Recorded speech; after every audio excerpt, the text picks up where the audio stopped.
Welcome to the Retail Insider video series. I'm your host, Craig Patterson, and we're joined here today with a special guest, Sarah Power. She's the founder and creative director of Inland. Welcome, Sarah. Hi, thanks so much for having me. This is wonderful.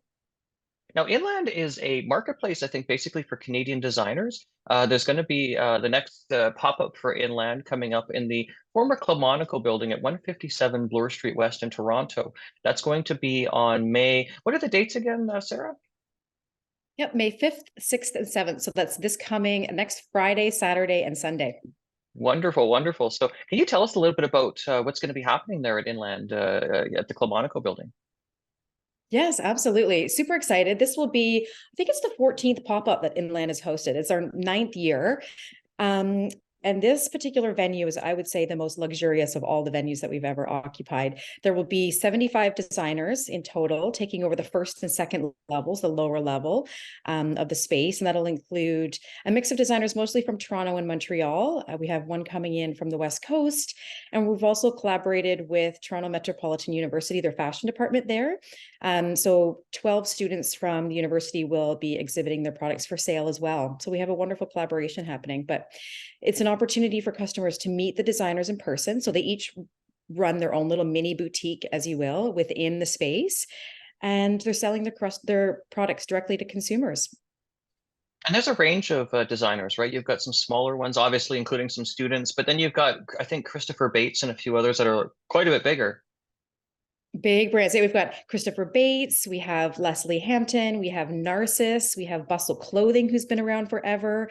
We have some really incredible brands. And I do think that this luxury location has really brought out a new layer of retail brands that are interested in connecting with their consumers in this pop-up environment. I think it's really exciting. And then, of course, we have, a series of brands who are doing upcycling. We have a lot of sustainably focused brands. We have small batch, limited edition, made to order collections, and covering a variety of products anywhere from swimsuits to spring outerwear, separates, dresses, hats. We've got it all. It's really amazing. And I would say about 75% of the products on site are actually manufactured in Canada, which is really Wow, that's exciting. And 100% of yeah, it's really exciting. And obviously 100% of the brands are Canadian based. some retailers or brand scouts. I met a few. They were there looking to sort of scope out who the next big designer might be that they would have in their store. Yes, absolutely. In lieu of what we don't have in Canada, which is a formal retail trade show or fashion trade show, pop-ups are a really great way, especially inland, because there's so many designers on site at one time. Inland is a great sourcing ground for retailers, buyers, media, stylists. They all come out and they really see the new collections, meeting new designers. There's always new designers. I try and keep a mix of about 60-40 new designers every show. So that's really incredible. And I have to say, when I started Inland, I thought the Canadian market's still emerging. It's pretty small. Am I going to be able to bring in new designers every show? And yes, absolutely, Craig. Every show, there is this new flurry of designers that I've never known about that come in. It's really exciting. But yeah, all that to say that it's a great sourcing ground for a lot of people. And of course, consumers. This is really, it's an education opportunity for consumers because they're wanting to shop Canadian. They want to support local, but they don't necessarily know where to go to get it because large retailers are just starting to get around to including Canadian in their product mix. So Inland's really been an advocate of educating and also providing that direct connection between the brands and customers. So there's a lot going on, a lot of things happening.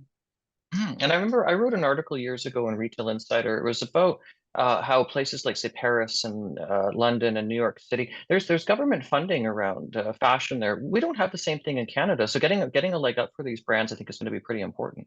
You're right. You're absolutely right. I mean, there is definitely fashion funding out there. It is really specific to certain types of activations. A lot of it is export related. But I think we've learned from the pandemic that there's a really large export grant.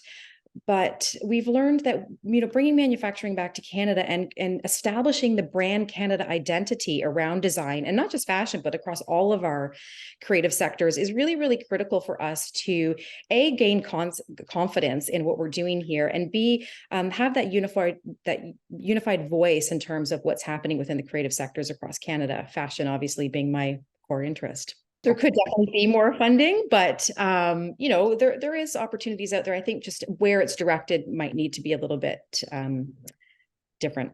It makes sense. It makes sense. And we're seeing a movement towards, I think, slow fashion as well. Not necessarily with all the population. There's still going to be some of those that are, looking just for the bargains that are out there. Again, some people are struggling financially, but I think we have seen a bit Yeah. of a conscious movement around certain segments of the population. Do you have any insight into sort of the slow fashion movement we've seen to counter the fast fashion movement that we saw for at least a couple of decades here? Yes, absolutely. Well, again, because we have access and consumers have access to so much information, the knowledge around retail has just really exploded in the last couple decades. So, people are starting to ask deeper questions, and there's a lot of global movements around awareness in educating customers.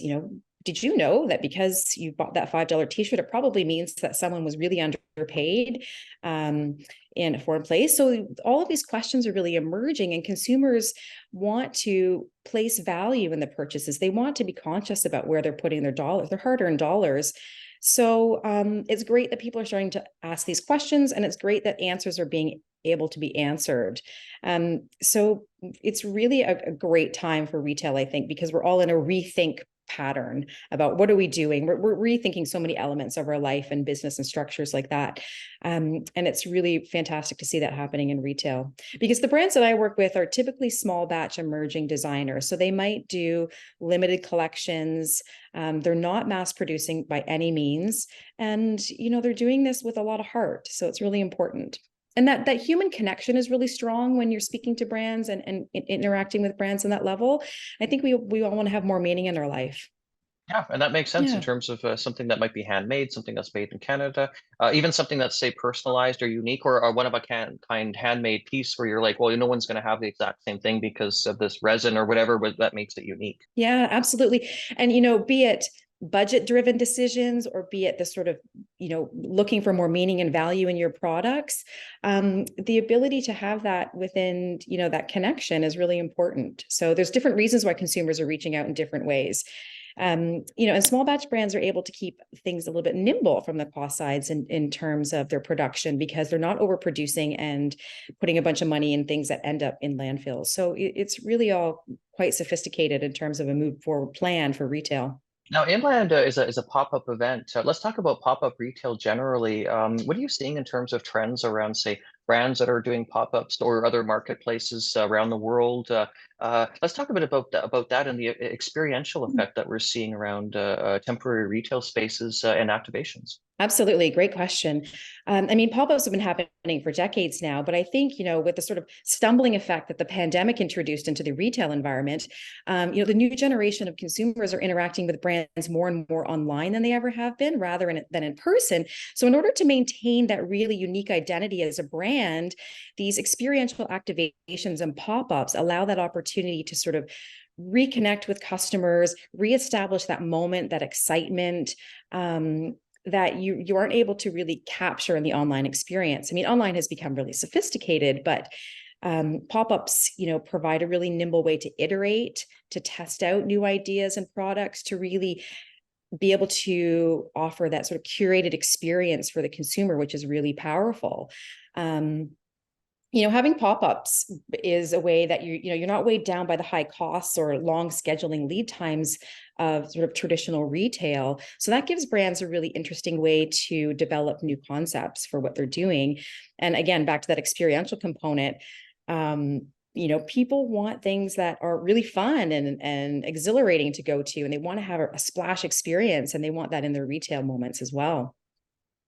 So it's really a great time. I mean, you're seeing everywhere from luxury pop-ups, like, the Gucci 100, when they celebrated their 100th anniversary, did pop-ups all across North America and Canada. So you're seeing anywhere from, handmade local pop-up markets happening, sort of the mid-level where Inland sits, which is a great place to be, and then also luxury. So it's happening across the entire retail sector, and it's not category specific at all. Clothing, shoes, even, and cosmetics, like all different types of brands are doing this. And we've seen, I mean, during the pandemic, everything became basically digital. I mean, we were in some cases confined to our homes during certain lockdowns. But what we're seeing now, anything from, restaurants to events. I mean, I've been to all kinds of things where I've been in huge crowds. I'm glad I haven't gotten COVID recently. But nevertheless, it seems like people have gotten back into physical spaces. So we're not, I think this speaks to human behavior. We're not people that want to be cooped up all the time and just being on our phones or shopping on our computers. We actually want to get out and do stuff and see people and things. Yes. Yes, absolutely. And be together and reconnect and have some fun and do that all with a purpose-driven mission, which, these designers that again, manufacturing locally or producing small batch or having really interesting stories behind their collection and their process and design is really valuable. It's a high value experience, and not to mention those in-person experiences really fuel social media, which again spreads the word in a grander way, and people get to talk about the fun things they've been doing. So it really has a lot of key elements in terms of great retail moments, for sure. Pop-ups are definitely something that are going to continue to happen. And that's not to say that traditional retail is ever going to go away. But we have to be aware that, retailers are closing, their big retailers across the country and across the world are closing down their flagship operations. And, these pop-up activations are a way to fill that gap. And in some cases, these Yeah. big retailers are even hosting pop-ups within their spaces. You go to Selfridges, or I guess even Holt Renfrew, which is going to be having, I think, I forget where the next one is going to be, but Obakai out of Vancouver is going to be doing something there, a bit of an eco Right. brand. But we are for sure seeing a situation where even some of these bigger players, like Hudson's Bay, are hosting temporary activations within their larger permanent spaces. Yes, and it's really exciting. It really has, a really flavorful element to experimenting with new products and offering newness and great moments for customers to come out and have some fun. So I think it's a really brilliant way. And you're like, even for instance, Morguard Real Estate has 17 locations across Canada that are devoted specifically to pop-up, right? They've got their pop-up project and they manage the location at the Holt Renfrew Center. So there's even more formalized pop-up situations happening within the retail sector, which is really interesting.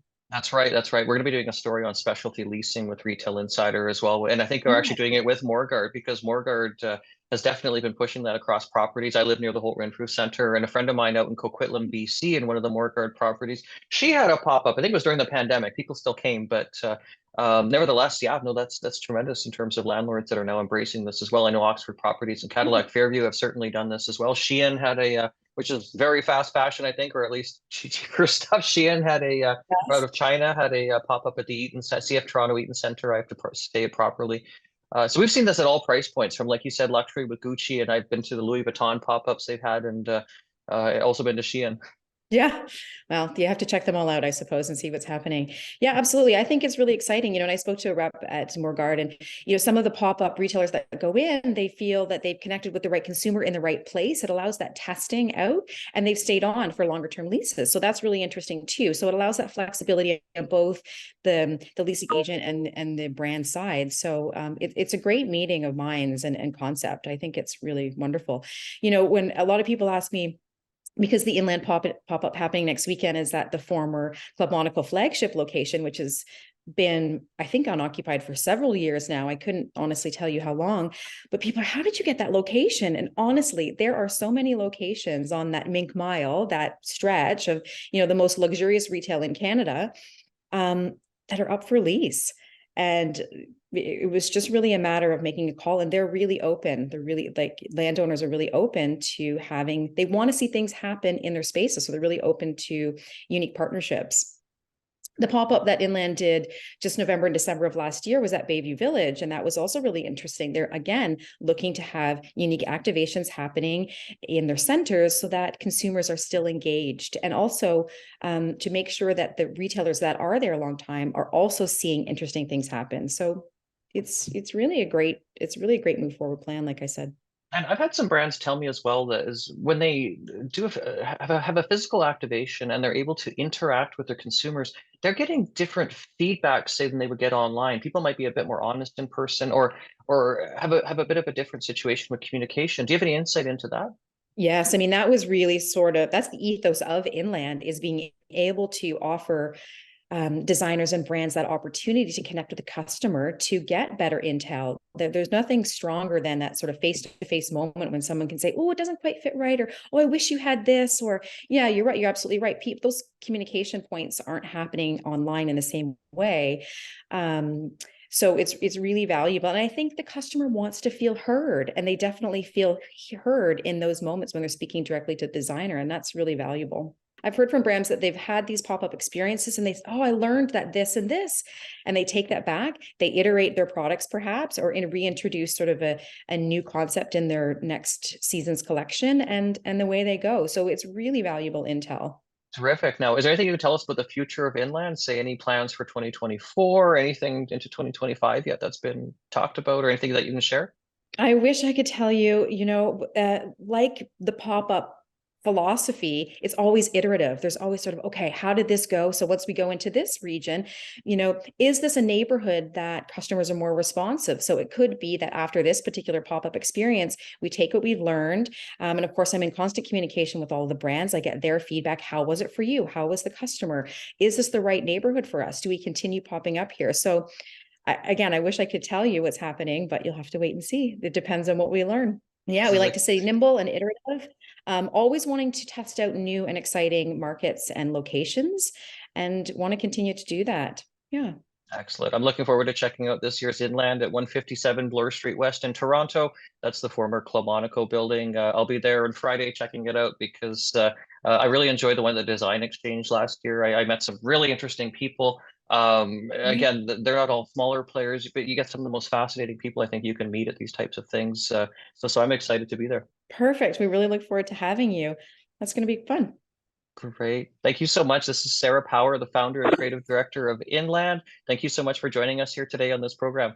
Thanks for having me. Really, really, really great conversation. And I'm Craig Patterson. I'm the founder, CEO, and publisher of Retail Insider Media. I'm also the host here of the Retail Insider video interview series. Thank you so much, everyone, for joining us here today. Be sure to subscribe, whether or not you're doing this on YouTube or on one of our podcast channels, if you're not already a subscriber, that is.